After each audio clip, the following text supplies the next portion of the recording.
Good evening and welcome everybody to this, whatever this is, January 21st, 2020 council work session on all day long as far as the eye can see. Thank you.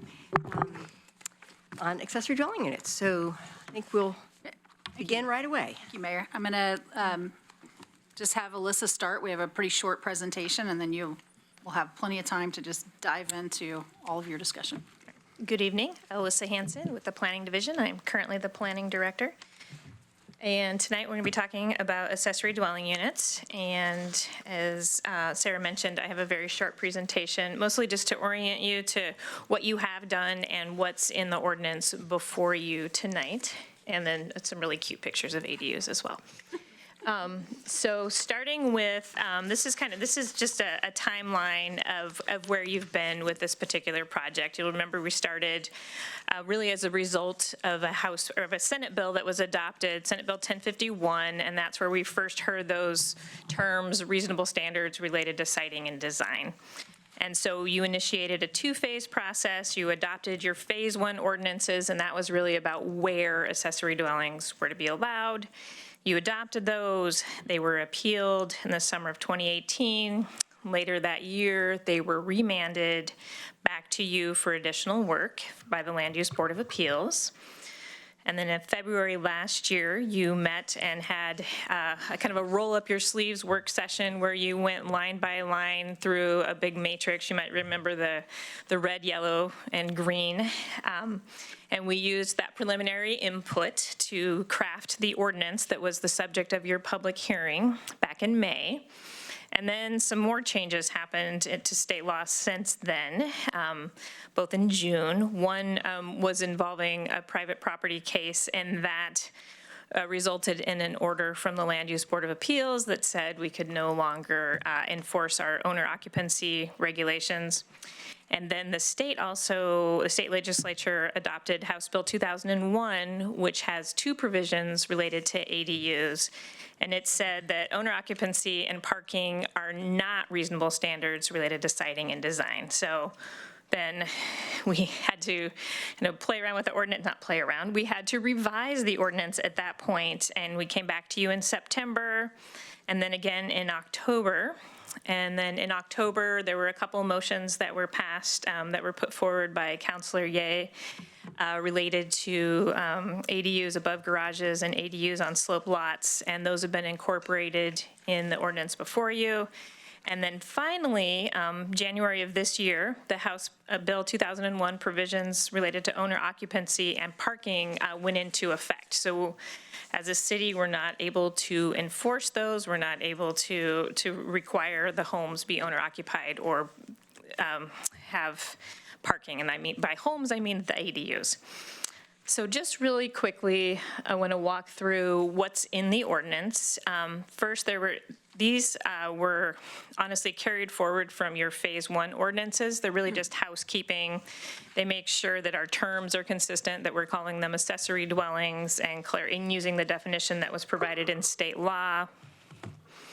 The next was kind of the where part, so it explicitly added them ADUs as an allowed use in 6 zones, and also in 2 special area zones. It clarifies that if a definition meets an ADU, it'll be called an additional one-family dwelling, but for all intents and purposes, it is an ADU. And then consistent, this was also in the ordinances that you adopted as part of phase one, but we applied the R1 standards for ADUs to any ADUs in these 5 zones. So that's how they got their standards. Obviously, you're making some changes if you go forward with the ordinance before you, but those would carry forward to these zones as well. And then finally, these are regulations that are being removed, and these were not part of the phase one ordinances that you adopted in 2018. And all but the last bullet were part of the ordinance that was part of the public hearing in May. So when you did your straw polls, those preliminary votes back in February, those first 5 bullet points were what we incorporated into your ordinance. I think they're pretty self-explanatory. The one I wanted to just clarify is regarding flag lots. So you remember the last work session, you actually had a motion about flag lots. And this particular removal of a regulation is different than what you were talking about then. What this one does is, what the code currently prohibits is if you create a flag lot today that meets all the dimensions and has the wide enough flagpole and could have an ADU, but it meets all the standards, because you created it after the 2014 ordinances, those property owners are not allowed to have an ADU. It's an interesting prohibition. It just doesn't allow you to create a new flag lot that meets the existing standards. So any new flag lots that could have an ADU are not able to. And so you said, let's remove that one. Owner occupancy, maximum bedrooms, and number of occupants, both of those only apply in the university area. And then there's the dog keeping one. And then finally, the last bullet point, that was added after House Bill 2001 that says that we can't regulate on-site parking for accessory dwellings. And that we walked you through those changes at the last couple of meetings. And then as a result of the motions that you passed at your October meeting, the ordinance now includes language to remove barriers to above garage accessory dwellings and to remove barriers to accessory dwellings on sloped lots. Those are in your packet tonight. I can answer more questions about those if you have any, and otherwise, that ends my presentation. Okay. Thank you very much, both for reminding us where we are, which I'm thinking council probably knows, but helpful to all of us, and where we're going. I'm going to recommend that we put the motion on the table first and then talk about changes. And just a couple of points of reminders for council, which is, as Alyssa has described, you've basically discussed all these changes except for the new ones that are coming to you tonight from Alan and from Claire to discuss, and possibly from Emily. So my hope is that you can dial this in tonight, because the SB 1051 is now law as of January 2020, and we need to be in compliance with that law going forward. I think it will be important for council to land somewhere on this ADU ordinance before the legislative session begins in February. So that is my recommendation, is that we act understanding that this may still be a shifting landscape for us. There may be other remands, there will be other changes, and you'll have another chance to go back in for other reasons, but hoping that you will land at least today so that we're in compliance. So with that stated, I am going to ask Council President to go ahead and put the motion on the table, and then any other thing will get added or amended in this motion. I move to adopt an ordinance concerning accessory dwellings, replacing the term secondary dwelling with accessory dwelling throughout the Eugene Code 1971, making additional amendments to sections 9.0500, 9.2010, 9.2011, 9.2740, 9.2741, 9.2750, 9.2751, 9.2775, 9.3060. Did I read that already? 9.3115, 9.3125, 9.3210, 9.3215, 9.3310, 9.3510, 9.3615, 9.3625, 9.3810, 9.3811, 9.3815, 9.3910, 9.3915, 9.3970, 9.6410, and 9.8030 of that code, and addressing the Oregon Land Use Board of Appeals remand of ordinance numbers 20594 and 20595. Second. Okay. So my plan for this meeting is to start with, since Counselor Surratt is here, she has a specific motion, move to Alan when he gets, because he has a specific motion, and move to Emily with her specific motion, and we'll just take those in order. And so you'll get in the queue, but I am going to start with specific motions. We have a motion on the table, and I'm going to start with a specific motion. Okay? But I have you in order. So Claire will put it on, and then it's Mike, and then it's Betty. Thank you, Mayor.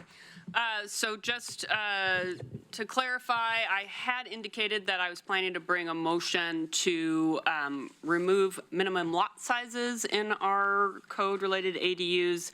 And after speaking with staff about that approach, they pointed out some complicating factors in terms of other related processes that would have to go through. So I'm going to ask staff to elaborate on the details of that. So I'm not bringing that motion, and after staff has a chance to explain why, I will make the motion that was passed out. Great. So minimum lot sizes for most properties, to allow for an ADU, the code spells out that it's 6,100 square feet. It also requires that if you're going to build an ADU, you meet density, which has an equivalent in the R1 zone, if you own a lot and you want to put an ADU on it, to meet density, you also need a 6,100 square foot lot. So if we just took away minimum lot size, you would still need a lot of that same size to meet density. And the question is, well, why don't you remove density requirements? And that's where it actually gets complicated, in that our density requirements implement a policy of the Metro Plan that give us a maximum density in the low-density residential zone. So in order to change our density requirements, we believe that it would require an amendment to this policy as well. Thank you. And staff also pointed out that in our continuing work to comply with House Bill 2001, we will need to revisit how we meet our density requirements, how we define them and meet them. So I think there's still an opportunity to get at the equity issue, which is what I was trying to approach with the idea of removing the minimum lot size to give equity across the city on who's allowed to build an ADU. But taking the approach of doing it tonight would just trigger a whole complicated situation that I think we can take a different approach that's hopefully less complicated and still accomplishes the same goal or close to the same goal. So, but I did, in all of the brouhaha over this topic, I had forgotten about communication we got from one of my constituents recommending a slight change to, sorry, let me open up his, the interior yard setback height limit, pointing out that changing it from the current 8 feet to 10 feet opens a wide array of interior design options with comparatively little exterior impact and really makes a building more habitable in terms of ceiling height, allows for higher windows, so better access to sunlight, ventilation, and egress, exterior doors to access living or storage space, allows for interior passages adjacent to or near exterior walls, bathroom, shower with headroom, something kind of important for a living space. So that is the motivation for the motion that I will make, which would be to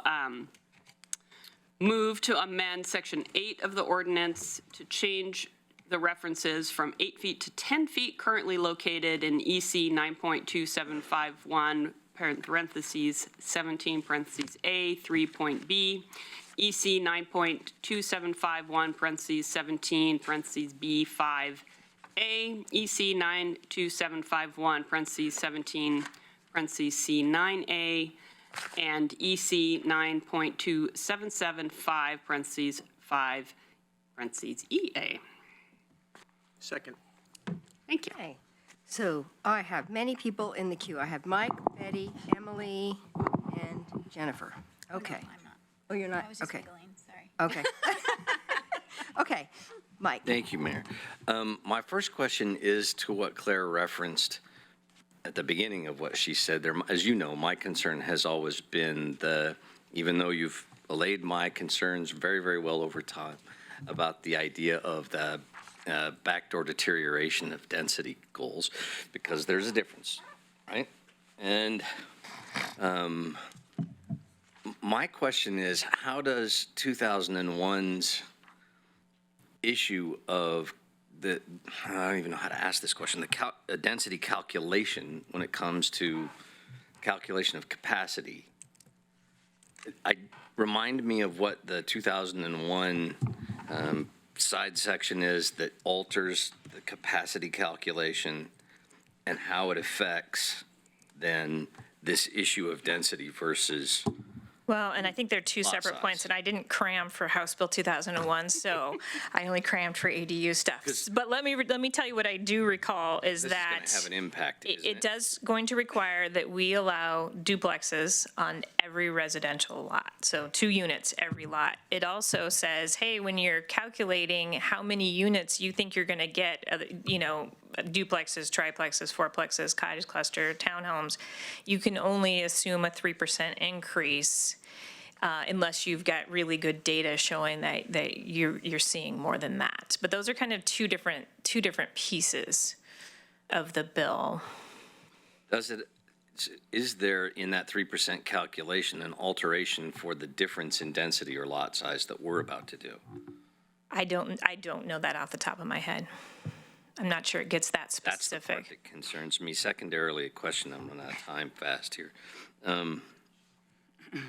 Why is it a good idea, and I guess this is maybe Emily more, I don't know. Why is it a good idea, why is it wise for us to land on decisions prior to Luba's decision here in another week or two? Well, I mean, whether or not it's what you want to do is really a question for you. And, I'm asking your advice as counsel. Why would it be a good idea for us to essentially make a decision before the judge tells us what the law says? I think that you're in a kind of a 6 of one, half dozen of the other situation, and here's why. I did argue just last week at Luba on this property-specific appeal, and it challenges 6 of the ADU regulations or SDU regulations that are currently in our code as they apply to that particular property. And it is possible that that decision is going to give us some guidance about what these words mean and the defensibility of those 6 regulations. Now, of course, you deal with a lot more in here, and I believe, let's see, of the 6 on appeal in that matter, 4 of them, if you pass the ordinance as it's prepared tonight, plan on getting rid of anyway. But I had to defend them in there, so. How do we know it's not a diminishing. good idea based on what they're going to allow or disallow Well, for us to act? it's tempting, and it's certainly something that I did a lot of thinking and discussing with others about, but I do want to put it some perspective as you consider this. The decision is due from Luba on the 6th. That's only a week and a half away. If we don't like it, we might want to appeal it to the Court of Appeals.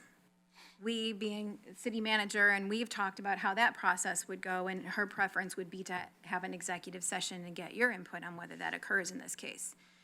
If the other side doesn't like it, they very likely will appeal it to the Court of Appeals. So it isn't decided. No, on the 6th, all you get is Luba's decision. And then there's 21 days, so on the 27th day, we would know whether anyone has filed an appeal. And if they have, Court of Appeals decision really couldn't be reasonably expected until probably July or August. And what we have right now, because we haven't changed our regulations, yet the new law is in effect, it's sort of what we talked about happening. It's a tail chasing the dog, and see, I think any moment in time, there's going to be one or the other kind of happening. We're going to have more appeals between now and the time that decision is made. So I don't think it would be the best legal advice to tell you to wait. That's why I haven't. It was considered, and I advise you to just go ahead and do what you're going to do. I've always said we'll be back on this more than one time, regardless of what you do. So. And your legal advice is based on the fact that this isn't going to give us any definitive, useful things here at the Luba's decision? It's not likely to, because I think the chances are high it will be appealed. And it's that coupled with the fact that we're currently out of compliance with state law, which is a state laws- status I don't like. And state law is also overriding versus, say, a LUBA decision. State law takes precedence. Yeah, and if Lupa's decision becomes final, I would look at it that way too. I just think that it probably won't become final. I think it will get appealed, in which case it doesn't have effect until that next Right. appeal is done. So there's my third question. Speaking of state law trumping LUBA's decisions, the definition of accessory dwelling unit. Don't we have in 1051 a mandate to continue with a clear and objective standard as it pertains? Yeah, actually, the mandate is in current law, and 1051 and 2001 don't take that away. And it's certain that any ADU is needed housing that can be subject only to clear and objective. By what standard of the statute would you say that our definition is clear and objective? Well, our definition, the definition, as long as it's not a means for approving or denying, isn't in itself a criteria. Tried to use it that way in this case, and they said, no, you can't do that. The situation we have now is, all we've done in your ordinance is recommended that you adopt the exact definition from the state law. Do I think that's a good definition, given their other law that says clear and objective? No, I think it should have been a more clear and more objective definition. Are we in trouble if my understanding of the standard is that two reasonable people need to be able to understand clearly, who aren't lawyers or who aren't experts, what the definition means. And the definition piece is going to get really important when we start talking about incentives, which is why I'm concerned about it. I want us to build incentives to build these things because I think that's the actual problem and not the restrictions, is that they don't pencil. So if we're going to build incentives that make sense, like removing SDCs or waiving property taxes or whatever we do, we're going to need a really clear definition of what an ADU is, because Fred's Garage may not be one, So along Help those me out here. lines, my recommendation is that you keep it as it is. But if you said what we want to do is make it clear and objective, I would have to say that based on the Lubick decision we got, the way you would make it clear and objective is to leave it, you would cross out the terms used in connection with or accessory to a single-family dwelling, and it would just say an interior attached or detached residential structure that is located on the same lot as another one.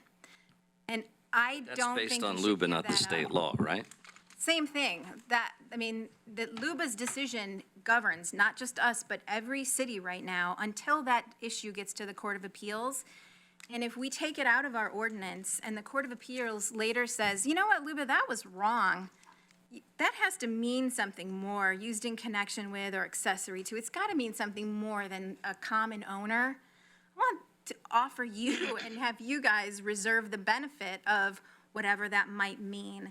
And if you take it out of your code, you won't have that benefit. It's not an ideal situation, but I think the safest thing to do right now is do exactly what the state told us to do here.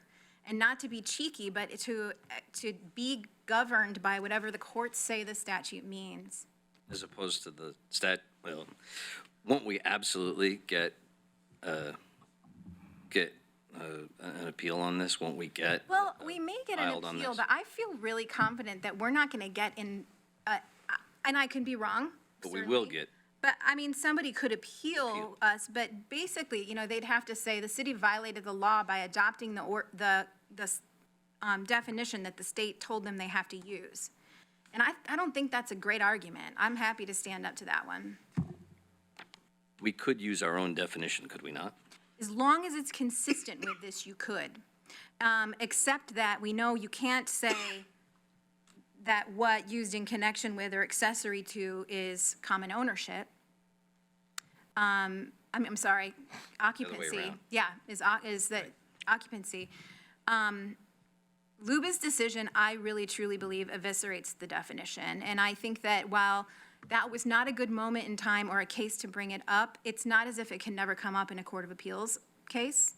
And should we find ourselves with an ADU question in front of the Court of Appeals, let's just say I definitely tried to preserve the issue in this one we have coming. I think we will. Can I have a second round, please, Mayor? Okay, Betty. Thank you. I think that to call something an accessory dwelling, it needs to be accessory to something. I think this is doublespeak, saying that just because it's an extra building on the same lot, it's accessory. What I originally wanted to do before, I thought I was talking before Mike even, but I wanted to make it's a nice try, yeah. I want to move that we discuss each item separately.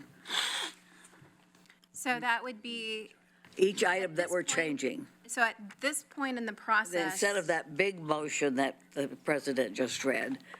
So procedurally, if you want to do that. Motion to separate? No, because you can't what it would be is a substitute motion, but you would want it to substitute for the main motion, not Counselor Syret's motion that's on the table right now. So I think you would want to deal with Counselor Syret's motion. Why couldn't you separate? Well, because the only way you could separate the ordinance is by the sections, and I understand you probably want to do it by topics that cover a lot, that are, No, each change that's being made. right, so you'd like to talk about height, not the amendments to this, C3-2. You want to talk, my understanding is you'd like to talk about all these topics. Yes. So the ordinance, of course, is not written Right. topic by Multiple, topic. multiple. And so a motion to divide is used to take a motion that has 2 parts or 5 parts. So I think that it would be a motion to amend, and I think that the timely moment would be after the current motion to amend has been addressed, and then you could make that as a substitute for the main motion, and if it is approved, then that is the new main motion, and if it isn't approved, we're back to the motion that was made from the AIS. Okay, if we don't vote on them separately, I will vote against everything, against the whole thing, I think. I really object to letting the state preempt our authority. And I think this is not, land use is not a good place for the state to tell us what to do. I wish the state would help us with mental institutions and homeless shelters and things like that, but the land should be our business, not the state's business. And I think anything we can do to resist the preemption, we should do. I think, well, I was going to quote somebody, but I'll leave that for now. Okay, Emily. Thank you. Putting aside all these other topics, back to your amendment. How is this different than the Jennifer's amendment in October 23rd when we dealt with slope? I thought we did this already. So the October 23rd motion was about accessory dwellings on sloped lots. This is actually, and I happen to have a diagram of what the standards are. So currently, I'm going to try not to get this in your eye, Sarah. Currently, if the property line's here, you have a setback of 5 feet, and then think of this as a building envelope. The maximum height your building could be at that 5-foot mark is 8 feet currently, and then you have to basically stay within this envelope. You have an 18-foot height limit, and then there's a slope here, a slope setback. What we have heard, and I think this is articulated in that particular email that came, is that this 8-foot point here is challenging because if you imagine that you're going to have a crawl space, you're going to have a ceiling, you're going to have insulation and whatnot, that it really means that you're not 5 feet. You actually end up having to come a few more feet in order to fit livable, habitable space within that building envelope. What we talked about on the 23rd was about sloped lots and how, oops, that's the garage one. Dirt versus roofs. Yeah, so that's challenging for a slope lot, so we did address that. That's in the ordinance. It addresses sloped lots, but in this particular case, it's problematic for this flat lot. Because you couldn't really use the top 8 feet. Well, the issue is that you don't really have a 5-foot setback. You have to come in even further in order to get a height that that allows you to The have. farther back, the higher your wall can Right. be. Yeah. Okay, thank you, I get it. No headroom. I'm good with it. Okay, great. Chris? Yeah, I'm glad Emily brought us back to the actual amendment that we're talking about. And I think this is okay. I think the impact it's going to have in terms of the aesthetic is relatively minimal, but it really improves the ability to build a building that has a decent-sized wall that you can actually live within. So it's, I think, a way to get a better building without creating an undue hardship on the aesthetic. So I'm fully supportive of this amendment. Any other comments or questions on this motion? All right, all in favor? 1, 2, 3, 4, 5, 6, 7 opposed, 1? Okay, it passes. That's I great. want to change my vote That's great. to in favor. Oh, all in favor. So that's great. That's great. Okay. So I have Alan with your motion next, or your two motions. Did ask for a second. You did. Floor, thanks. In front of you are two different motions, but they're around the same issue. I don't like this law. I wouldn't have voted for it. I think it's ill-conceived, and mostly because it's a one-size-fits-all kind of structure that I think will have many unintended consequences. In the area around the university, which has unique pressures from student housing, I think you'll see exactly the opposite of what will happen than the intent of the law, which is that low to moderate income housing will actually will disappear and be replaced with higher cost, newer market-based rate housing. And so I think that's the intent behind it, is to get more missing middle housing and low to moderate income housing. I think the exact opposite will happen in the university area.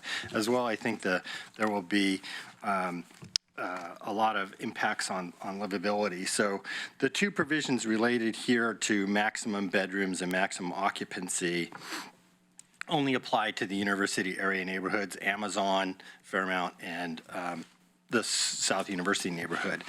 And I think the university area is different than the rest of the city, and it does merit special attention with respect to the student housing and the unusual development pressures and densification and the impacts on livability are different than in the other parts of the city, and dramatically different. I live there, and I know that it's true, and I hear it all the time. And I believe that keeping these two provisions are reasonable design and siting standards, and that the reason we had them in the first place was because we recognize that this is a different part of the town, and these two provisions will maintain those the livability in those areas, and with regard to the maximum bedrooms and maximum occupancy. So with that, I'll put the first one. I'll do them in reverse order. The first one would be I move to amend Section 8 of the ordinance, which is on page 20 of our packet.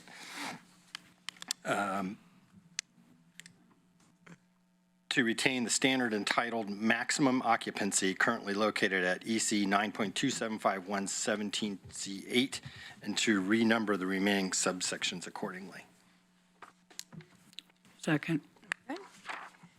I have Emily in the queue, and Mike, okay. Thank you. I have mixed feelings about it because I want to be fair to everybody and make it easier. But I also agree with Alan that the university is a different situation.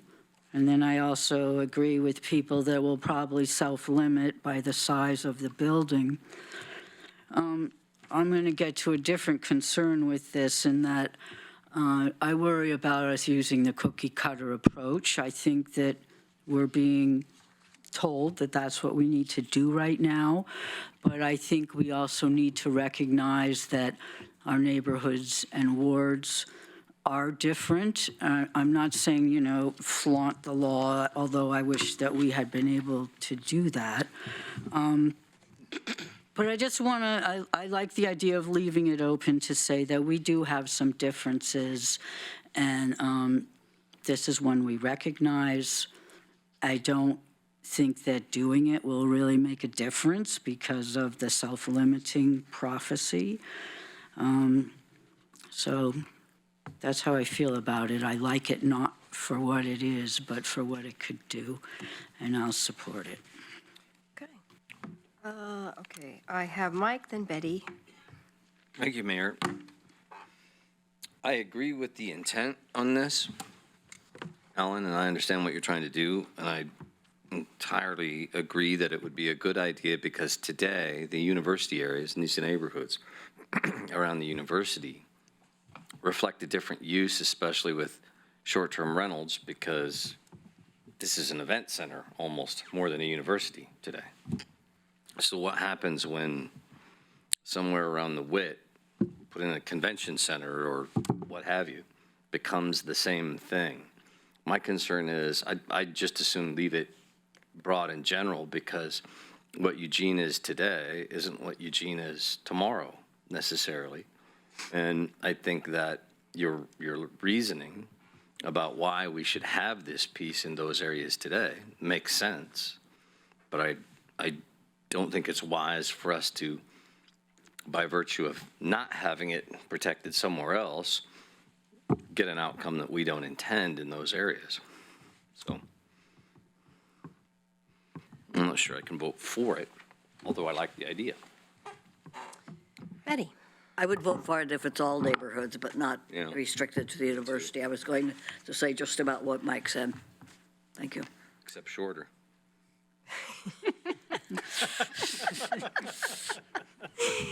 Okay, any other questions, comments on the motion on the table? Yes, Greg. What effect would it have if we did make it for all neighborhoods? It'd be something you'd be adding. So currently in the land use code, it's the standard only applies in the 3 university neighborhoods. Now, the ordinance before you proposes to strike it. This would put it back in, again, only applying to those 3 neighborhoods. The effect, I'm not even sure of the effect of making it citywide. The legal concerns or issues that I might see, which I don't, is that what you're asking, or do you Yeah. want to know more practically? I would have some concern because the original ordinance and the public hearing and the materials that we've put out on this have never contemplated expanding the limitations on ADUs. It's always been about which ones are we going to retain that are in there and which ones are we not going to retain. But in terms of imposing additional limitations in areas where they don't already exist, I would have some concern about doing that without more public process. So that's one that's kind of chief in my head that I'd want you to think carefully about. Okay, Mike, you had another comment Yeah, I on do. this? Okay. What was the argument you used in favor of this standard as reasonably relating to siting and design? Well, in terms of reasonability, I pointed out to the court that you all have to comply with statewide planning goal 14, and in the very title of the goal, it talks about livability.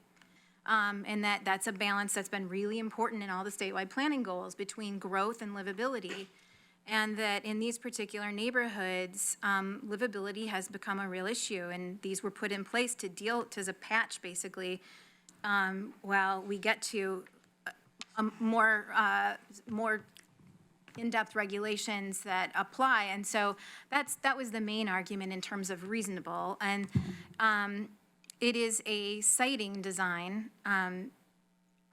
because I'm not sure exactly what I said at the time. I don't want to get around, but essentially, we took the findings from from what we provided you here, and I defended those in court. In terms of, the citing, we made pretty broad arguments about what that means, and that citing didn't just mean where a particular dwelling goes on a piece of property, but instead meant where within an area zoned it's appropriate for them to go. Okay, thank you. As my last question to Alan is, As I suspect, there may be 5 votes for doing so. As a friendly, may I ask you to remove those portions that talk about the neighborhoods? Just to be clear, the current code only applies it in the neighborhoods. So it would move it to a completely different section of the code. It's only in Change this it too one much. section. Right now, it only applies in the neighborhoods, and the current draft in front of you would take that away, and so nobody has to deal with an occupancy requirement throughout the city. Right now, it only applies in Fairmount, what are the 3? Amazon and South University. And he'd like to keep it that way, and the draft ordinance would actually remove it from those neighborhoods, so that it wouldn't apply anywhere. So it's only in place in those neighborhoods today. Correct. It's just a retaining. Never mind, I'll vote for your motion. Okay, I have Chris, I have Claire and then Chris. So I just wanted And to I have you. speak before I vote. I don't love the exception framework, but I do recognize the particular pressures that these neighborhoods are under and have been under for a long time. I appreciate, the dialogue about, what if other parts of our community start experiencing similar pressures, and then I think we would need to be in a position to respond. But right now, these are the neighborhoods that have had an exception for presumably valid reasons. So I will vote in favor of the amendment. All right, Chris? Yeah, I think Alan made a reasonable case for why neighborhoods are different, and this particular case is one where I can see retaining that element. But as an educate me question, how do these bedroom and occupancy exceptions relate to the removal of owner occupancy in 1051 and the other ones? Is there any corollary between the two? They're unrelated. They're unrelated. Okay, so we can do this and it doesn't create any sort of a conflict with 1051? No, I mean, this case coming up, these were the regulation we're talking about right now and the one that I think we'll talk about in the next motion are both the subject of this appeal that's pending. And it may be that you all say we want to keep it in right now, and that, when this appeal is over, we're told we have to take it out. But it doesn't affect the owner occupancy reg. These stand alone. They're just governed by the same. Okay, so we can leave it in for now, and things may change later, but for now, it's okay. I'll keep defending it. Good enough for me, so I can go ahead and support the amendment. Super fun. Okay. Have Emily and then Betty. So this is one of the things that's being challenged now, Yes. to say it's okay to keep it in instead of taking it out? No, the property owner in that case is located in the Fairmount neighborhood and so is subject to this occupancy limitation. And their attorney's arguing that we can't actually require that of them because the occupancy limitation is not reasonable and it's not related to siting or to design. There's the 5 unrelated people still come into figuring out occupancy? Yeah, that applies per dwelling. Okay, and this was per dwelling. Well, this one actually combined, this one was more restrictive. It made it, there was like a total number, we could pull it out and look at it, but it really says if you have this many people living in the main house, then you're limited in the accessory dwelling. So this leading to my question of what's the effect of going, one way or the other as far as getting remanded or sued? I was dealing with another question. Sorry, I distracted her. I think what you asked, the court, we're not going to get a definitive answer from the court until that current appeal is up. That's the Right, fastest way. So it's not going to make, we're not killing ourselves, cutting off any opportunities in the future by doing this. At some point, I think. Crystal ball, I know. Okay, sort of related, but I'm wondering, we've got the U of O, we've got the JWN's zones, and we have CC&Rs. How do those compare as to what's allowed compared to the rest of the city? And if we're going to do this for the U of O, is there reasons to do it for anywhere else? I mean, not this particular change, but other changes because of the special areas. So just get a couple of questions in there, but in terms of regulations versus CCNRs, if you come in with a building permit for the city, we are going to look at whether or not it meets our land use regulations. If you're in the R1 zone, we're going to see what's allowed in the R1 zone and what standards you have to meet. There may be a restriction on your property that was put on there by a previous property owner, by a homeowners association. The city does not enforce those. We don't look at them. We're not a party to them. So that's really a private matter between that property owner and either other property owners or the homeowners association. And between JWN, those kind of zones, and the U of O neighborhoods, which aren't, Right, so in retirement 2014, when these standards that are specific to the university neighborhoods, the main reason those were adopted is because we have said the city is going to do a neighborhood plan for them, and that's going to probably include new development standards. And so these were called at that point interim protection measures until such time that they would get their neighborhood plan. Now, we've had a lot of other things keep popping up, UGBs and whatnot, and so we haven't gotten to that yet. So these are still considered interim protection measures, and that doesn't mean that they're going to stay long-term. Their intent was to keep them in until new standards could be adopted. Jefferson Westside and Chambers both have special area zones. The university neighborhoods that we've mentioned, the bulk of these standards apply to the areas that are zoned R1, low-density residential. I'm not remembering why. I think the Jefferson Westside and Chambers came around during the infill compatibility standards. Both of those have significant areas that actually have a plan designation of medium density residential, which is more equivalent to R2. And so they were also seeing development pressures at that time, their proximity to downtown. And I believe those were the reasons why those also, got special treatment. If all R1s become R2s with 2001, and the refinement zones are mostly R2s, how does that shift things? That is a good question. I don't think I can't answer that one at this point. So, it seems like it might make the refinement plans moot, if everything becomes R2. Except they have, further refinements to their R2.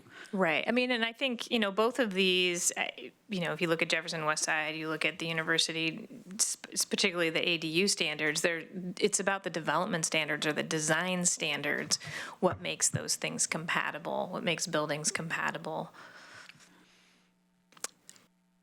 Okay, I guess that helps. Thanks. Can I have a Yes, clarifying please. question to ask? Just to be clear, you asked the second motion on your list first. Yeah, the You're talking about occupancy, not bedrooms. Right. Yeah. That's more understandable. Okay, I have Jennifer for a first round. Betty is waiting for a second round. Okay. That was actually my question, because I got a little confused. Okay. It's Tuesday instead of Monday, and it's, Two instead of one. it's just, the world is crazy, and I just can't take it. So it sounds like I'm in the minority, but I am not in favor of either of these motions. I understand that different neighborhoods have different issues and different pressures, but I don't think that these motions will get at some of the problems that people have. I think they're often behavioral, and it doesn't necessarily matter how many bedrooms or the exact number of people that are in your dwelling that necessarily causes those behavior issues. So I will be voting no on both of them. Okay, and Betty? Okay, if we implement House Bill 2001, every neighborhood's going to be threatened. And I would prefer to expand this to all neighborhoods but for now, I will vote for this but I hope we are going to resist the preemption everywhere. And I have a question. Are you saying that CCNRs don't protect anybody, is that right? My question. No, what I'm saying is the city doesn't review CCNRs. We don't enforce CCNRs, so Well, if you don't enforce them, then you would give permission to do something that, Right. that's true, because we're not a party to those. They're a contract between private property they owners. don't protect anybody. I'll let the attorney answer that one. They're like a contract, so neighbors can enter into contracts, like I promise I'll never have chickens, and this guy says, okay, well then I promise I'll only have 2 children. And we're not gonna enforce that. And So you'd give permission for a duplex on a Question. place where it's not we will currently give allowed. permission, we will grant permits to any application that meets the criterion that you've put in your code. And we do. And and it happens regularly that folks will come to public hearings and say, but we have CCNRs and that they can't do that. And we say, well, then maybe you'll sue them after they start building. But we do not enforce, we couldn't. I mean, they're unique, they're often unconstitutional, they're all over the place. We don't have copies, we don't know where they exist, and we don't want to get into those private property disputes. They have to do with everything under the sun, and it is absolutely true that some neighborhoods have them and some don't. And these kind of things may cause more neighborhoods to have them, and there may be a whole new practice of law, like writing CCNRs to, stop this from happening, but it's not our business. Okay. Everybody's waving at me now. Okay, Well, I just, that really got him going. Okay, I have Mike, and then we'll go back to the, okay. First of all, Western Title has a complete record of all CCNRs. They're not difficult to find. Number two, if you know full well that there's a CCNR for this subdivision, and by the way, new ones is kind of silly because it's not like we're creating whole new subdivisions all the time on a regular basis in Eugene. But that being said, we know that the small percentage that say 1 unit per lot. We know that. You're telling me we're going to give them a permit to build when we know that exists and we know their neighbor can say tear it down or else? That we always have, all cities do. I mean, I shouldn't say that. There are some cities, I think, that look at CCNRs, but it's actually We're not gonna illegal advise? to deny something that meets your criteria. You could have a criterion in your code that says this doesn't violate a CCNR, but that CCNR now has to be clear and objective if it's housing. Like, it's not, if it meets the code criteria for the city it gives the permit, and whether that causes a contractual issue between you and your neighbor. I mean, my understanding is that a lot of the places in the city that have CCNRs, they don't enforce them. A lot of people don't even know they have them. In other places, they do. And a lot of them are unlawful. And it's not our business to figure all that out. But the 1 unit per lot isn't an unlawful tenant of a CCNR. Right, We know a lot of that. them are lawful. A lot more of them go to the other way. You could never build a house that's less than Right. 3,000 square feet in our neighborhood. It's not our policy to advise when we know such a thing exists before somebody wastes a ton of money and pays for the permit that they No. really can't actually We use. don't do a property search. We don't go get a property search done. You advise that the owner does? I don't know. Probably not. I mean, Is there's that a buyer policy beware. question for us? I don't know if we have like a policy where we do it every time, but I did used to work at the Permit Yeah, Information that's why I'm Center, and we asking. would regularly tell people, you could also have CCNRs, you should probably check, like, as part of a property search. But we would never have them and say, and here's what they are, because they change all the time. And if any of you are in an HOA with CCRs, they change pretty regularly. It'd be hard for the city to stay on top of that. We don't enforce them. Yeah. Thank you very much. okay, are we ready to vote? Oh, you want to speak? This, this amendment doesn't have anything to do with chickens. It's just children, people. right? It could be children, but I am often surprised at what students will put up with in cramming ridiculous numbers of young adults into small spaces that that seem untenable. But I've seen it over and over again in the university neighborhood. And unfortunately, with the high cost of college these days, people are forced into that. And it really does have an impact on the livability of the neighborhoods and the neighbors in particular. But again, I think these are directly related to both design and siting of a particular ADU in that they're related to the design of how many rooms there are and how many people can be in there. So I hope you'll support the motion. I think we're just about, did you have one more Yeah, comment? the 5 unrelated people, we don't come around and check, so is that complaint-driven? Because it seems like the maximum occupancy at U of O is the same as everywhere else, so how is it different? It is, the occupancy piece is complaint-driven. Okay, so if it's going to be so crowded in the U of O, wouldn't it be taken care of by complaints? I think what the, I need to look at what the code requires, but I think it limits it below 5 as well, so it's not even at the 5. Give me just a second. This, 4 bedrooms. Well, we're talking about occupancy. Oh, I'm sorry, that's So it's on page 8 of the ordinance. It's at the bottom of page 8, and it's for lots with a primary dwelling containing 3 or more bedrooms. The secondary dwelling is limited to 3 occupants. So it's really based on the number of bedrooms. So this in is the making main. it less than the 5? Correct. Yeah. Okay, thank you. Okay, are we ready for a vote now? All right, all in favor of the motion on maximum occupancy? 1, 2, 3, 4, 5, 6, 7, opposed? 1. Okay, so that passes. All right, Alan, your second motion.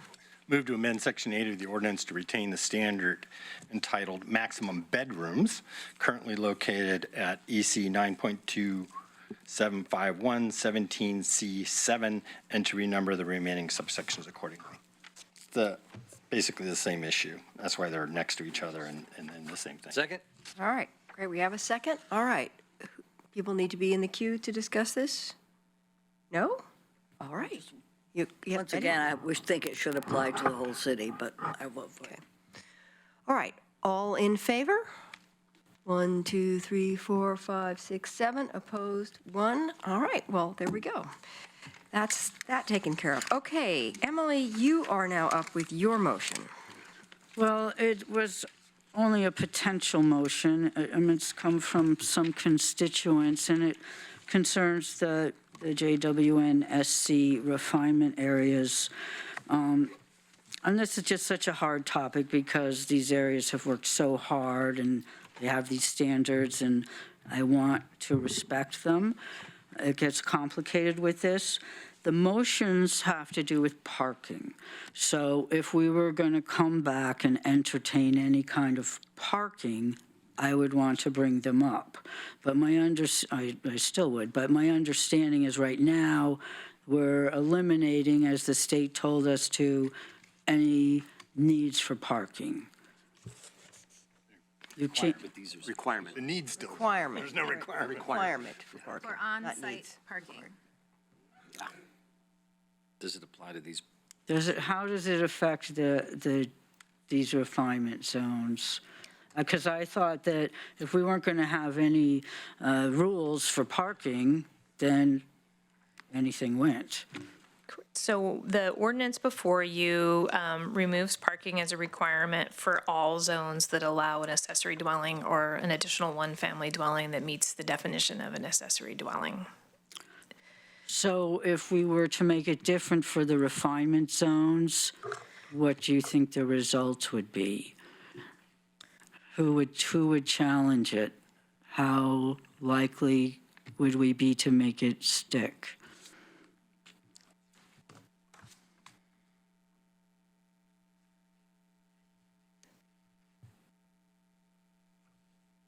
Bear with me, I'm trying to figure out the difference between what's proposed and what's in the ordinance.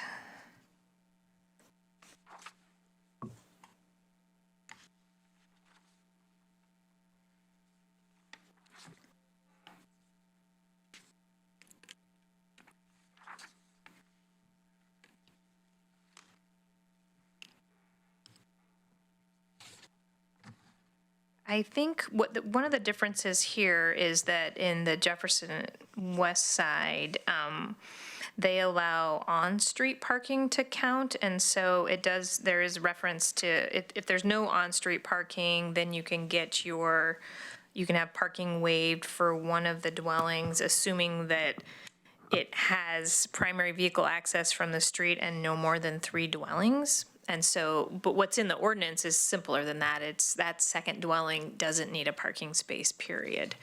And so this ties in whether or not you have an on-street, a space on the street that's available. And then if not, you have to make sure that the dwelling has primary vehicle access from the street and no more than 3 dwellings, and then you can waive parking. So the rest of it, we're saying you don't have to have off-street and you don't have to have on-site parking. Parking is not a requirement in any sort of way. Correct. I think they did so much work. I'd like to protect them, but I don't know how I can do this if we're not dealing with parking. I mean, I don't think it's going to affect anybody else, just like the U of O isn't going to affect anybody else. So can I help them out?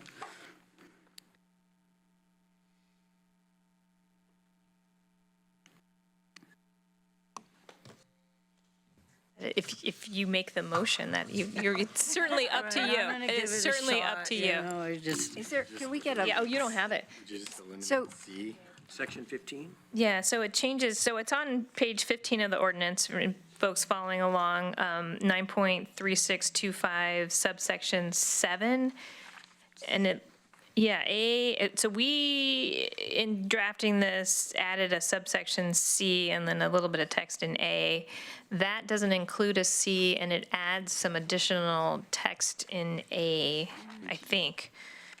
Delete C. So should I read this? Then it would make it apply. I would like to make this motion, so I'm going to start. okay. I did show you 2 motions. The second one's not on here. But anyway, I'll read this one. Move to amend Section 18 to delete the entire proposed amendment to subsection 9.3625, parens 3, parens D 3, and to replace the entirety of the proposed amendment to subsection 9.3625, parens 7, with the following. 7, parking standards. A, except as provided in parens 3, parens D 3 above, and subsection parens 7, parens B below, each dwelling shall have 1 on-street or on-site vehicle parking space for every 3 bedrooms, rounded up to the next whole number, i.e. a 4-bedroom dwelling must have at least 2 parking spaces.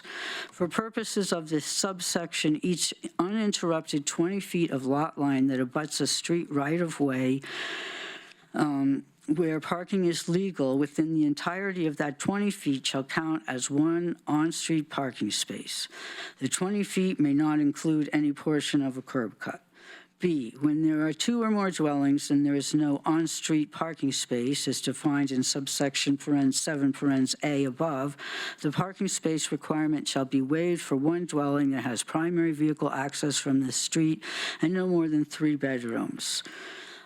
Parens B, parens C, no portion of a vehicle parking area may be located in the area defined by the street setback minimum standard, i.e. from which structures other than permitted intrusions are excluded, or between the street and the residential building facade that faces and is closest to the street, and to renumber the code sections and cross-references accordingly. Second, okay. So just clarity, the difference here is that B, when there are 2 or more dwellings, from what was in our draft ordinance. That's the only change of the draft ordinance, is that one section. Well, and it sounded, sorry, may I? Yeah, please. The first part is to completely delete 3D3. Oh, Delete right, the entire- okay, right. But that begins with a reference to 3D3. Except as provided in 3D3, which we've just deleted. Where did we delete it?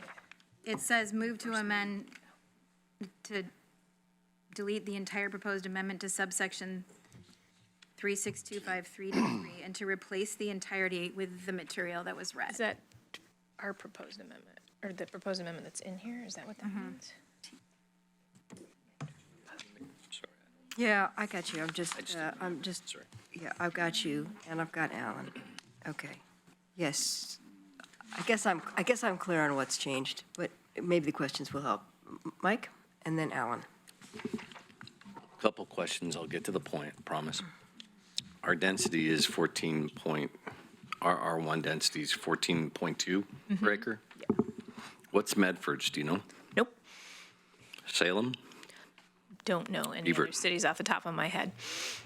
Is it likely that they're different than ours? It's possible. I still, I would suggest to you that they are.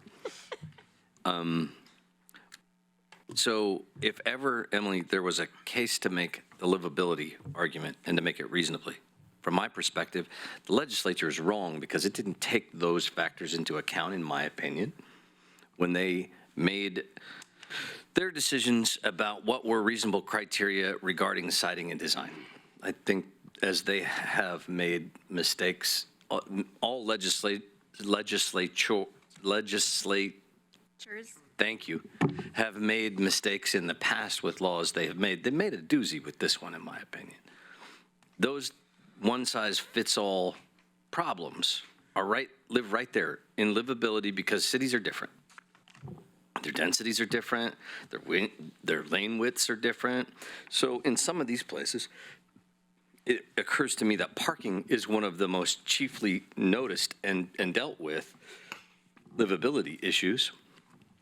I can start asking a bunch of questions with regard to lane widths here, but in most of the older places in town, what I mean is I can ask those and we can talk about how reasonable it is to expect that if we have cars all down each side of roads in the older part of town where the lane widths are smaller, whether or not fire engines can actually pass or garbage trucks can actually pass without doing it right down the yellow center line.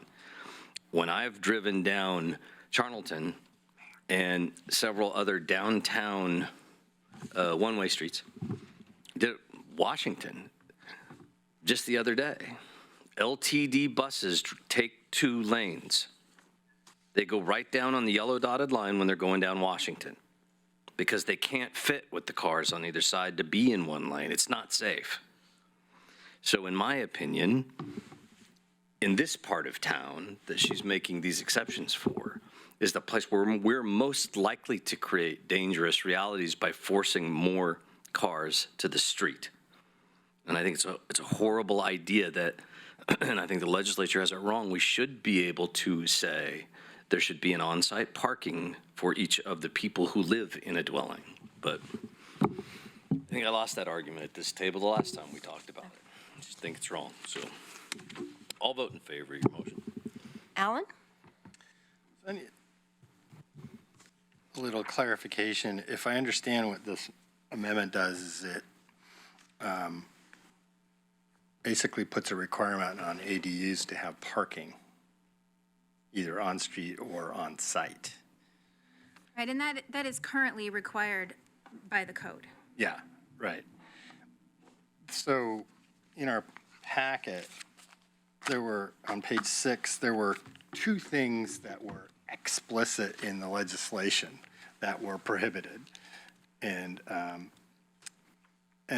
it specifically said no local regulations related to siting and design shall include owner occupancy requirements of either primary or accessory dwelling or requirements to construct additional off-street parking. So doesn't this directly require, in some circumstances, additional off-street parking? I think in defense of it, I would say that it doesn't require it because it says they shall have one on-street or on-site. And so they can satisfy it with an on-street parking space. And then I think the additional language, so what this does is it, if you see 7A, B, and C, it replaces really the language in B. And kind of further provide some protection from appeal. Presumably, the intent is to do that because it says it will be waived if there is no on-street parking space. The parking space requirement shall be waived for one dwelling that has primary vehicle access from the street and no more than 3 bedrooms. So it minimizes the possibility that it could make it impossible to develop without satisfying this. You know, it's hard to say. We've had a hard time even determining how far in our regulations we have to go to comply with the no requirement for on-street park or for on-site parking. How do we determine an on-street parking space for a dwelling? Is it how many cars can fit in the property line or between driveways? I'm going to guess that special area zone spells it out, and I can look that up real quickly. There's got to be some kind of quantitative No, measurement. subsection A, and you can see the language on this page, does talk about, I think this is it, for purposes of this subsection, each uninterrupted 20 feet of lot line that abuts a street right-of-way where parking is legal within the entirety of that 20 feet shall count as one on-street parking space. 20 feet. The 20 feet may not include any portion of a curb cut. So 20 feet is one parking space. You have to Yeah, get and it out. that they propose to keep that language. I should say Counselor Semple proposes to keep that language. And replace B and get rid of C and get rid of the language above the Right. 3D3. Not all of 3D3, just the part that is added. Just the very first Okay. part. Yeah. Just the Okay. first. So, you know, if this passes, I think that it is clear enough that this could fall in the same category as the previous motions made, that you could pass this and still act tonight. I think it's clear enough that we know what you're doing. So it would strike the bolded part, it would strike 3D3 Just. it would bolded return part. it to in its the bolded normal- part, Just the folder. and then the first very line of 7A and delete C. Right. That's my, yeah. Okay, Chris and then Claire. Thank you. This is specific to ADUs, right? We're not talking in general. We're just talking about this as it applies to accessory dwelling units. Well, it's a little, that's what we're talking about. This section happens to apply to units throughout JW and the special area zone. So any home? The first part does, the new subsection would talk about when there are 2 or more dwellings. And so most cases, I'm going to assume that would be an accessory dwelling, but who knows? Okay, but any lot on which there are 2 dwellings, not just one. Correct. So it only applies to those lots where there are 2 dwellings. It creates a provision that would, for the first time in this zone, address Right. parking specifically for a second dwelling. I guess what I'm trying to get at is a notion of the scale of what would this result in? I mean, would hundreds of cars suddenly appear on the street if this were to pass? Is there going to be an explosion in building of second units on a whole bunch of lots to produce hundreds of cars? Or are we really talking about a few more units and a few more cars? In other words, what's the problem I'm solving, and is it that big of a problem? I believe, and this is just in my reading of this, I think that the intention here is to preserve as much of the intent of the existing language as possible, and maybe that the folks who urged their counselor to bring this felt that it was vulnerable the way it was. And I don't know if that's right or wrong, but I think that this was an attempt to make the code more compliant with the parking regulation that appeared in House Bill 2001. Yeah, because I know there are parts of town where they already have a parking problem, and I'm not interested in making it worse. But there's other parts of town that don't have a parking problem, and so you're solving a problem that doesn't exist in some parts of town. So what I'm trying to get my head around is, if we're putting this in place because we're making it for an area where there's already a significant parking problem, and I just don't want to make it worse. And that's the intent of it, is let's put it in this area where we already know we have a parking problem. I can go with that. But I'm not looking to say, I'm anticipating a problem that's probably not going to occur, and I want to put a whole bunch of new regulations in here to prevent a problem that's probably not going to occur. So if the intent of the motion is to restrict it to an area where reasonably there's already a difficulty in finding a place to park in Alan's area or in parts of Emily's area, I can understand that and I can see that. I just, once again, don't want to try to solve a problem that doesn't exist or run afoul, either now or in the future, with a provision of state law that we will have to just roll back again later. This only applies to Jefferson West Side. Okay, Claire. So just, I'm trying to clarify, because this is rather confusing. This proposed amendment would apply only to this Jefferson West Side Special Area Zone Correct. for alley development standards or any ADU development? Any ADU. So the subsection 3 was just about alleys. Subsection 7 is about parking in the special area zone general. in general. And then this is a little carve out for when there are 2 or more dwellings. And then this reference to the parking requirement shall be waived for one dwelling that has a primary vehicle access from the street and no more than 3 bedrooms. How does that apply to an ADU that's over a garage, for example, or is a backyard cottage that does not have vehicle access? Yeah, I was thinking about that myself because a lot of times there's already a house in the front and you would be adding the second dwelling in the back. So I think there either needs to be a primary vehicle access from the street, which is interesting if you don't have to provide parking. I'm not 100% sure how this would work out, but probably the main house would have primary vehicle access from the street, the existing house. Well, not always. Not always. As I Okay. pointed out, I do not have a driveway. Okay. I live in a primary dwelling unit. Okay. No Okay. driveway, park on the street. Okay. And many of my neighbors have the same situation. So I'm not in Jefferson West Side, but there are parts of town now. So I have too many questions about the impact of this, so I'm not going to support the amendment. Thank you. Okay, are we ready? Oh, Betty. go Question. for it. Then would this, East Amazon no longer has street parking since the bike lane went in, if you're familiar with that. But this would mean that those people could not have an accessory dwelling, right?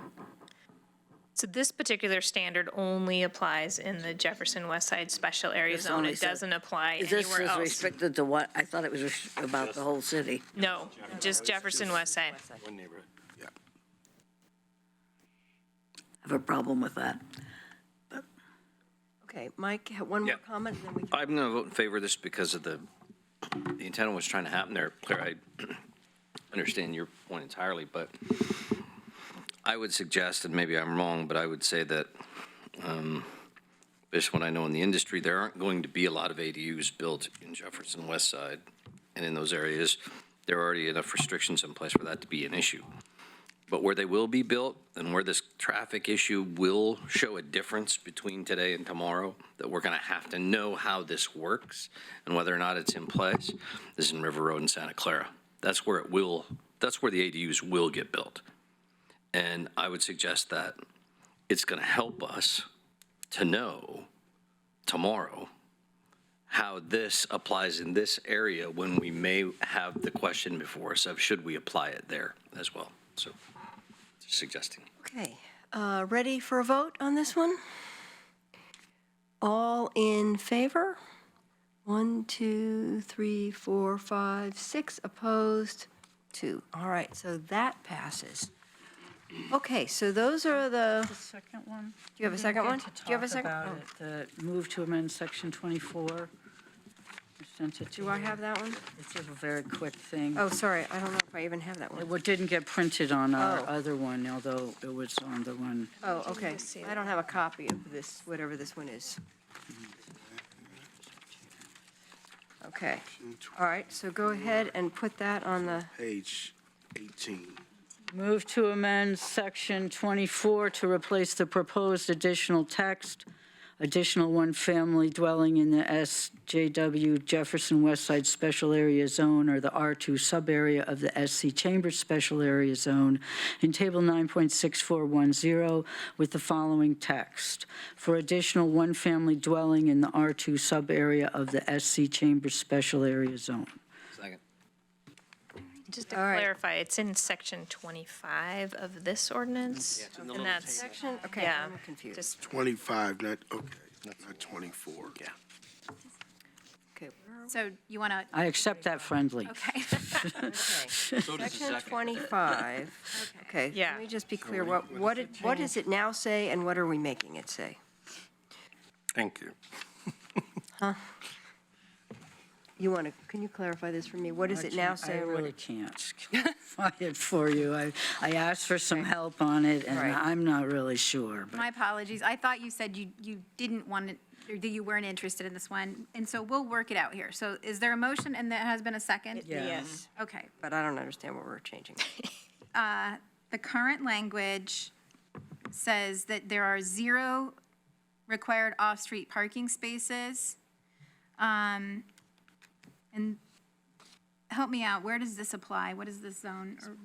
this is all parking. This table applies to, 9.6 thousand. yes. So for accessory dwellings, either attached or detached from the primary one-family dwelling on the lot, we require 0. And it says additional one-family dwelling in the SJW Jefferson West Side Special Area Zone, this is current language, or the R2 sub-area of the SC Chambers Special Area Zone.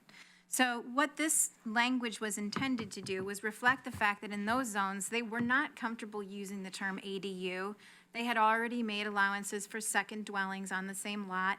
And this was intended to just clarify that this 0 on-site parking requirement applies to ADUs across the city and what we call additional one-family dwellings in the SJW and the SC. So that's the current code. The motion to amend was to replace that clarification with text that says additional one-family dwelling in the SJW Jefferson West Side Special Area Zone or the R2 sub-area of the SC Chambers Special Area Zone. That's exactly what it says. That's what it says there It's the now. same thing. It doesn't seem like it's different. There's nothing different here.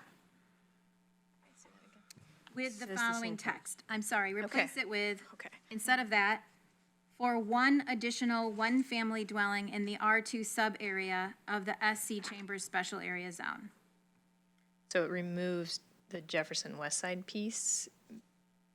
No? Yeah, Additional it would one cross, family for one addition. It just says, it just adds the for one additional one.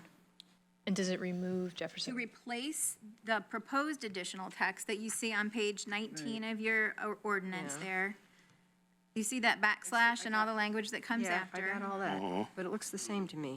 They want to replace that with the following text. For one additional one-family dwelling in the R2 sub-area of the SC Chambers Special Area Zone. So it takes out the Jefferson West Side piece because in the previous motion, we did some, yeah, they dealt with it there. So then it would make this one just specific to the Chambers Special Area Or Zone. removes. Oh. It clarifies. Okay, got it. Otherwise, there would Now I get be it. Okay, a thank little you. bit of an I get it. I get inconsistency. it. So it deletes Okay. SJW Jefferson West Side Special Area Zone. All right, that was more of a housekeeping one. Okay, all right. So that has been moved and seconded, and now we all understand what's on the table. Any other questions about it? Clarify, so it strikes SJW Jefferson West Side Special Area Zone or.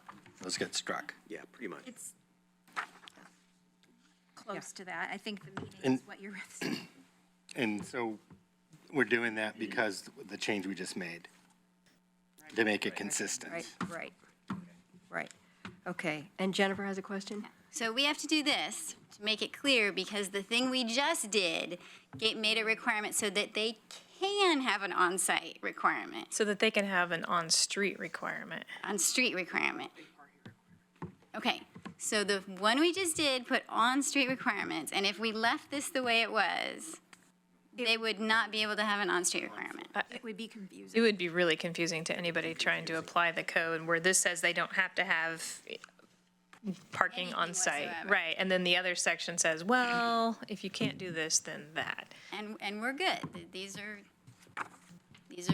gonna comply with the state requirements. I'm not saying that. I will defend.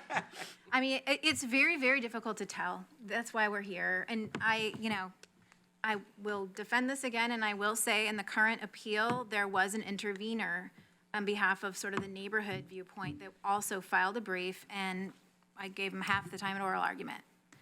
So they're showing up. But this one doesn't make it worse. It just makes it more clear. Just consistent. Makes it consistent. Yeah, I mean, I think given what you did before, it makes sense that these go together. All right. And to be clear, what we would be doing on that language is simply eliminating the words that we've proposed to add that say SJW, Jefferson Westside Special Area Zone, or the. Got it. Got it. All right, all in favor? 1, 2, 3, 4, 5, 6, 7, 8. All right, so that one passes. So now we have 3 minutes. I want to go back to the main motion. You just got. We've got Betty, okay. Go for it. Okay. I move to give the city manager final direction for preparing of the draft ordinance through separate motions that address each of the regulatory topics originally set out in the 2019 summary and initial analysis of accessory dwelling regulation matrix. Second. Chris? We have talked about this so long, I don't think there is any benefit served in breaking it up into pieces to make it more confusing and take longer. We've talked about it. It's in a cohesive, comprehensive form. I think we should move forward on it as a package and not start dividing and confusing. Claire? Yeah, I'm going to vote against the motion. I feel like we, other than the things that staff brought to us and said these clearly cannot stand in our code anymore, and I think we might have voted on those as a group, everything else we have discussed on an individual basis and took votes. So I don't see the purpose in going back through and doing that again. Mike and then Emily. There were 2 points at which your answer around some of the specifics we've discussed so far was, we don't know yet, which is cool. That's fine. But that was my first question, is that some of this is dependent on what we will see from LUBA. I think that there are parts of this that I'm comfortable with moving forward. I think there are parts I'm not comfortable with because we don't know yet. I think I'm really uncomfortable with the definition part and how we're dealing with that, because I believe that I could give you an endless number of scenarios and ask you, is this an ADU? And the answer would be, well, I think so, but I'm not sure. Do you think you could give me a clear black and white of every single situation I could describe and ask you, is this an ADU? Because I don't think so. Would you agree with that? Will my It would just make attorney, it pretty easy for us. At this point, we're pretty much treating everything like an ADU. Everything's an ADU. So it's wide open, and when we get to incentives, that's going to be the same reality. If it's a second dwelling. Yeah, I mean, we can talk in more depth about that, and I'd be happy to, but I think that your incentives, the idea that I remember you kind of floating on that was that you would incentivize ADUs, financially incentivize ADUs that meet certain standards, and through those standards, We can do the rest. No, I get it, yeah. But technically, no. The only part of it that I was referring to when I talked about the people's MUPD was the structural portion of it, about which part gets the tax break. But we can have that conversation later. I'm going to vote in favor of Betty's motion, even though it's not going to pass. But I sure wish we'd go back and do this with greater clarity, because I think we're going to come back and have to do it again. So, Emily? Thank you. I really wish we'd done this as a vote back when we started. The straw poll doesn't sit well with me. But I do think that we've talked about all of these things. And at this point, I feel we really need to make some decisions to go forward. now, realizing that as case law develops and clarifies things, we can always go back and change it. So I'm going to vote for the motion to be done and move on to phase 2. All right, Alan? Yeah, I think we have discussed each one of these. I think we're probably at 1 hour per ADU that we're going to get so far, so I'm ready to move on. I think we've discussed each individual one of these enough. Do the incentives right. Okay, all right, so on the motion to do these, vote on separate motions, all in favor? 1, 2, all opposed? 1, 2, 3, 4, 5, 6. All right. All right. So now we're back to the main motion as amended. Emily has one comment. Okay. Could you go back over the flag lot? Because I thought we'd taken them out, and now it sounds like they're in.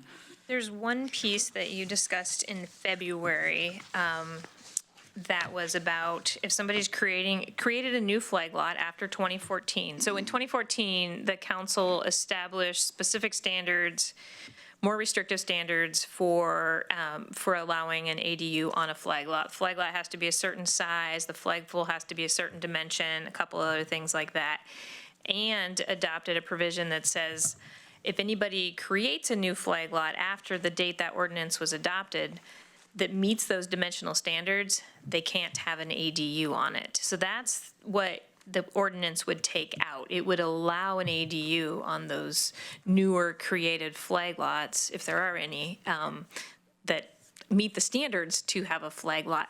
What you discussed in October was about the height and setback standards for ADUs on flag lots. Okay, thank you. Okay, any other questions, comments? All right. Oh, Betty, go for it. I will be voting against this. I think the getting rid of the owner occupancy is totally wrong, and allowing ADUs on flag lots. It's going to be, people will buy houses that are affordable, tear them down, build luxury places, and in lots of parts of the city. But I'll vote against the whole thing. If we just did them separately, I might vote for part of them. Okay. Alan? Yeah, I reluctantly will vote for this to get it off our table. But I don't like the law. I think some of the things in here are going to be counterproductive, including the owner occupancy. But they made it extremely clear what the intent of the law was, and I think the changes that we have here make our code in compliance with the law. Okay, so now, all in favor of the main motion as amended? 1, 2, 3, 4, 5, 6 opposed, 2, and it passes. Thank you very much. We are adjourned.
Thank you.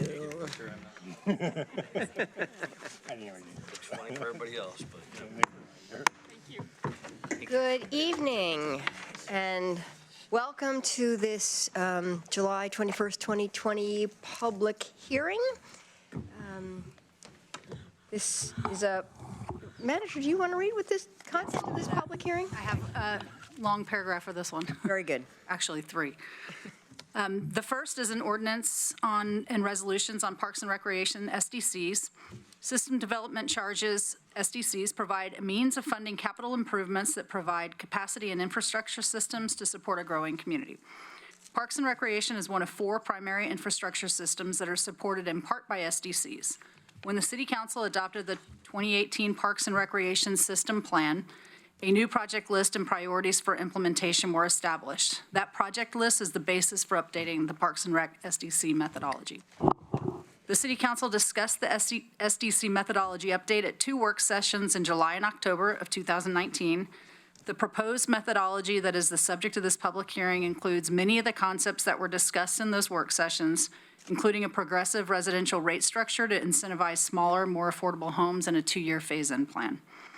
The proposed modification to the Parks and Recreation methodology were posted on the city's website and made available to all interested parties 60 days prior to this public hearing, and notices were mailed to all interested parties. A council work session is scheduled after this public hearing for February 12th, 2020. Okay, thank you. So we just have four people signed up to testify. Those wishing to speak during the public hearing must submit a completed request to speak form to the information desk prior to the beginning of the public hearing. When you come to the podium, please give your name, city of residence, and for Eugene residents, your ward if known. You will have 3 minutes to comment. There are lights on the timer. The red light indicates the end of 3 minutes. And our first speaker is Ed McMahon. Here I am. Good evening, Mayor, Council. Ed McMahon, Executive Director of the Home Builders Association of Lane County, 1065 River Road, Eugene. A little over a year ago, Council introduced 3 priorities: housing, homelessness, and public safety. We passed a payroll tax to meet the goals of the public safety, and we passed a construction excise tax to help with the homeless issue. When it comes to housing, a 50% increase was passed to the transportation SDC. Do know that we appreciated the fact that you split that fee up, half last year and the other half in a few months. However, still a substantial increase to the cost of housing. Next, the construction excise tax was approved, and we certainly appreciated the lower discounted rate and the 2-year offset. However, another substantial increase to the cost of housing. Council approved the Park and Rec project list in July of 2018. A year and a half later, now you must deal with the financial consequences of that approved list. A list that results in a 52% increase to the majority of the homes being built in this market today. Know that we do appreciate the new approach that staff took while presenting this methodology. Staff presented you with several options that ranged from no SDC increase at all to the 52% increase I just mentioned. Other options presented included the progressive residential rate structure and also a 3 to 5-year phased-in approach. I'd like to present another option: no park SDC increase for 2 years. The Parks SDC is a chance for this council to make an appropriate policy decision to help with the housing crisis. Please consider this an opportunity to allow housing tools and strategies and the clear and objective cleanup to take in effect before we consider increasing the cost of housing in the second tightest housing market in America. Thank you for your time. Thank you. Tiffany Edwards? Gotcha.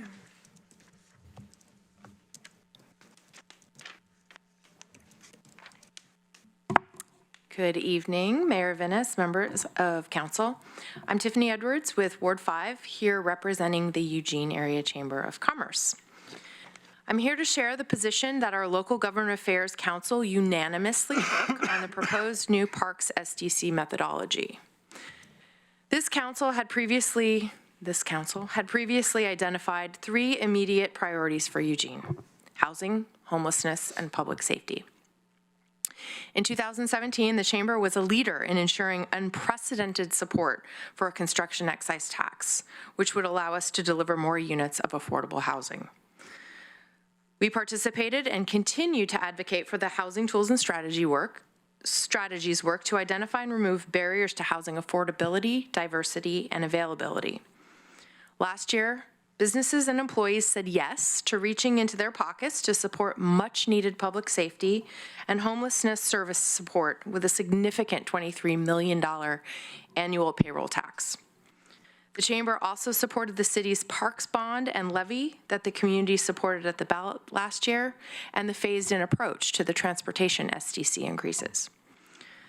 Businesses and community members have been very generous in supporting the city's needs, but the most recent proposal for Parks SDCs reflects an increase that we simply can't support at this time. This cost will add further increases to the cost of housing at a time we are in the middle of our biggest housing crisis in history. This proposed increase is competing with the community's top priority, and we ask council to make responsible choices to stay the course and prioritize housing. There were many concerns that LGAC had. I'll just share a few. Committing to projects that had no long-term sustainable operational funding, the need to prioritize voter-approved projects supported by the bond and levy, higher SDC increases on multifamily homes and homes with more bedrooms, which is where our families live, and high administrative fees of 9%, and a number of other questions for which they wanted more information and closer study.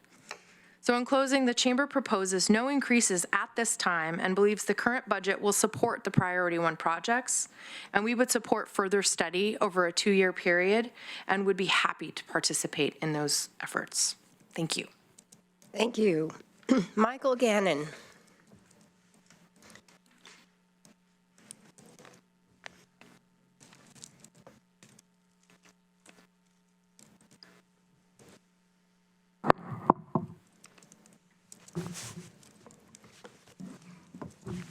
I gotta watch that timer closely because I'm gonna think out loud with you, because I have a lot of respect for the possibility that new ideas brought to your attention might result in some different approaches. I should point out to you that over the last 5 years, homeless advocates found at least 3 undeveloped park sites that were eligible for a temporary camp. One of the things that came up in those discussions, 2 of them at least didn't have water. They were going to be parks, but they didn't have water. So we thought, why not, as part of the city siting of a camp for unhoused people, make some kind of arrangements for a trade-off and work to do some of the basic stuff that needs to be done, that would be done at some day down the road.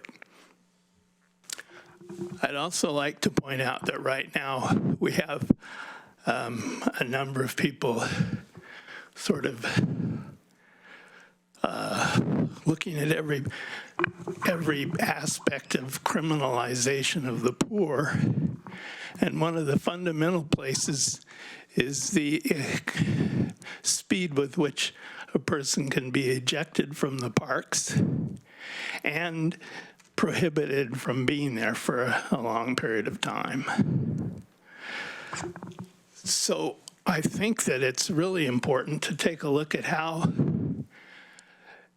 we can, at the managerial level of the city, look at how these kinds of trade-offs can be put into play, and consequently resolving some of the issues for shelter for unhoused people at the moment, and over the long haul, perhaps reduce the capital expenses in developing parks.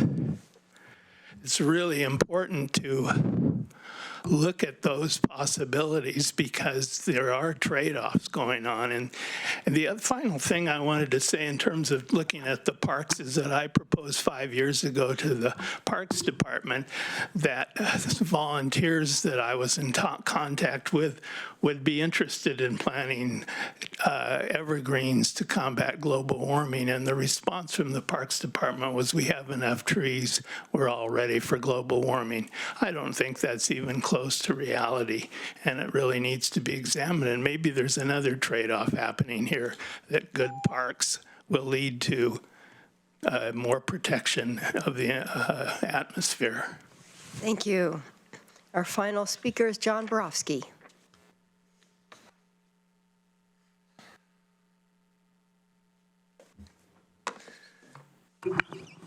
Good evening, Mayor and City Council. I wasn't planning on speaking tonight, but I read a 110-page AIS and felt that there were a few things in there that I should bring up. You guys are often forced with making decisions on different priorities. You know, there's different priorities that we've put up, Envision Eugene, densification, all these types of things. And some of those are playing out in the new SDC methodology. One of the ideas that you had was that we want to incentivize smaller houses. So you came up with a methodology that worked on actual number of people that live in the house rather than just straight door fronts like was the old methodology. And that works great to incentivize smaller houses, but it disincentivizes larger multifamily type dwellings. As a member of the committee that is looking on how to spend the CET, we had a presentation from some of our low-income housing people, and then what they're saying is that the 2 and 3 and 4 bedroom apartments, there aren't any in this town available. And so by raising the fees on those multifamily ones, we're actually disincentivizing one of your Envision Eugene goals, which is densification, building multifamily housing in the core of downtown by raising those SDCs. So those are some of the conflicting things that I think you need to look at when you're looking at this methodology. Another thing that I think is important that you have to consider is there was a parks bond and a promise that was made when we voted yes for that parks bond. There was a list that said we want these built. And I think it's very important that the SDCs that are needed to complete the things that are on those lists be built, so that we have the credibility going forward when we come out with other ones.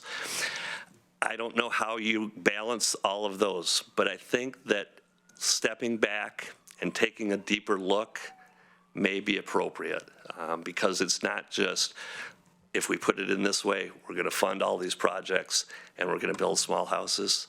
There's all kinds of competing things, and I don't know if you can tackle all of those in a work session on the 12th. It may take more time, just because there are competing interests, and the ball has been moving. You know, there is a need for multifamily, and the price for multifamilies has gone up. So just some things to think about. Fund what we said we would fund, but also look at your other priorities that you've set forth for this community. Thanks. Thank you. And that closes the public comment. Are there counselors who wish to comment? Counselor Surratt. Oh, wait, I have Counselor Clark first in the queue, and then Counselor Surratt. Right. Thank you, Mayor. I appreciate everyone coming out to speak for the hearing tonight. John, I would tell you that during our presentations, I did a little extrapolation in math when we were seeing the things on the board there. And we learned from asking those questions of staff that we can build 51 new parks projects and not raise SDCs at all from current numbers. We can keep a zero increase and still build 51 new projects. That was what we talked there. We may want to reorder which ones of those were promised, and I agree with you. We should look more closely into it. In the interest of no surprises for my friend Chris here, I will make the motion that was raised tonight by both of the other speakers there. I would prefer that we just not raise it at all, make it that simple, but I would accept as a halfway that we postpone for 2 years. So when we get to that, I'll do that motion. It's just a public hearing tonight. We're Right, not- no, I'm just saying, when we okay. get there, I'm When we going to get make there. that motion. Okay, gotcha. All right, Counselor Syret and then Counselor Semple. Yeah, thank you for the thoughtful comment. And we also got some input via email. And Counselor Clark kind of spoke a little bit to what I was going to ask. I was going to ask for our work session on this topic, if we could have some information on what would be the impact on how we would deal with our project list if we were to postpone the proposed increase for 2 years. And if we did that, might it allow us to modify the current phase-in that's been built in? You know, how could that all be modulated? And then I also had a question about the administrative fees, which are, my understanding, set at 9% of what is brought in through the SDCs. And if we raise the SDCs a fairly dramatic amount, that means we get quite a lot more money. And what is the plan for that money? Do our administrative needs increase proportionately? So those are my questions for the work session. Thank you. All right, Counselor Semple. Thank you. Thank you for the comments. I always find them helpful. I love parks. I want us to do the things we said we want to do, but I'm not sure that the time frame is essential. So I am interested in what Councilor Syret said about how it would affect the order or list or when of these projects. But I'm also really concerned that we're not doing anything really to incentivize housing. We keep saying SDCs, CETs, give us some more, and we need it for the homeless, but we keep going on and on about how much we need more housing. And we've got to give a break to the housing side too. So I like these ideas, and I'm looking forward to doing them. Thanks. Counselor Zelenka. Yeah, for the work session, I am interested in not disincentivizing the type of housing that we need, which is low to moderate income. So I'm wondering if there's a way to either have a waiver for, say, houses under $275,000 or whatever the number was we did for the CET, or have a lower rate that would not disincentivize that type of housing that we need. We have other types of housing in abundance, and we'll continue to get that. But it's those particular ones that we should be, the affordable housing that we should be trying to incentivize. So I'd like to see that type of analysis done. Okay, anybody else with comments or questions? Okay, thank you. Thank you very much, everyone who testified. That was very helpful, will be a good work session. And now we are ready for our next public hearing. Correct. So you might recall that several Monday nights ago, we had a annexation on the consent agenda, which prior to your last process session was kind of our normal practice. You voted to hold a public hearing on this after hearing from an individual during that time. So this public hearing provides an opportunity for people to provide testimony about the property owner's request to annex their .19 acre parcel of land located to the west of 830 Willow Avenue. Following the hearing, depending on what you hear, council may adopt a resolution annexing the land to the city, modify the resolution, or deny the request to annex to the city based on the approval criteria addressed in the council packet for this item. Action on this annexation request has been scheduled for next Monday's council meeting, but action could occur tonight if you would rather do that, and there's a motion in your AIS. Okay, and I have been prompted that this is a quasi-judicial hearing. So as I open the public hearing on a proposed resolution to annex a 1.19 acre parcel of land located to the west of 830 Willow Avenue. Those wishing to speak during this public hearing should have already submitted a completed request to speak form to the information desk. Do any counselors need to disclose any bias, conflicts of interest, ex parte communications, or abstentions pursuant to EC 9.70653? Any ex parte? All right. That's great. So let's see. Have staff received any challenges to a counselor's? We don't need to do that because there were no ex parte degree. Let me work my way through this. Okay, and you've already introduced the topic, so we're good. I should have done that first, probably. Okay, we have testimony presented at this public hearing should be directed toward the applicable approval criteria or other criteria that the speaker believes apply to the decision. The applicable approval criteria for this proposed annexation are from Eugene Code Section 9.8725, which states that 1, the land proposed to be annexed is within the city's urban growth boundary and is A, contiguous to the city limits, or B, separated from the city only by a public right-of-way or a stream, bay, lake, or other body of water. 2, the proposed annexation is consistent with applicable policies in the Metro Plan and in any applicable refinement plans. 3, the proposed annexation will result in a boundary in which the minimum level of key urban facilities and services as defined in the Metro Plan can be provided in an orderly, efficient, and timely way. The failure of anyone to raise an issue accompanied by statements or evidence sufficient to afford the city council and parties an opportunity to respond will preclude an appeal on that issue. Okay. I have one speaker. A reminder, please give your name and address when you come to the podium to speak. You will have 3 minutes to comment. The timer and lights on the podium indicate the time you have to speak. A yellow light will come on when you have 15 seconds to complete your comments, and the red light indicates the end of the 3 minutes. I now open the public hearing, and we have one speaker, Elizabeth Steinhaus, speaking in support.